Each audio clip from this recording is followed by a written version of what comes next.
काश्यश्च पौर्मेश्वास शिखण्डी च महारथ दृष्टद्युम्नो विराटश्च सात्यकीश्चापराजितः द्रुपदो द्रौपदेयाश्च सर्वश पृथिवीपते सौभद्रश्च महाबाहु शंखान दग्मुः पृथक पृथक। अच्छा, পরমেশ্বাস, পরমেশ্বাস মানে হচ্ছে মহাধনুর্ধর।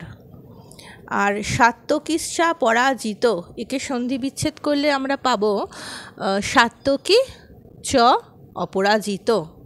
অপরাজিত হচ্ছে যাকে পরাজিত করা যায় না। আর পৃথিবীপতে অর্থাৎ রাজন। দগ্মু হচ্ছে বাজালেন।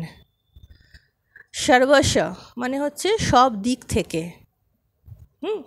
আচ্ছা, তাহলে পুরো শ্লোক দুটির পুরো অর্থ হচ্ছে, হে রাজন, মহাধনুর্ধর কাশীরাজ, মহারথ শিখণ্ডী, দৃষ্টদ্যুম্ন বিরাট রাজা, অজেয় সাত্যকী, দ্রুপদ, দ্রৌপদীর পুত্রগণ, মহাবাহু সুভদ্রা পুত্র, ইহারা সকলেই পৃথক পৃথক শঙ্খ বাজালেন।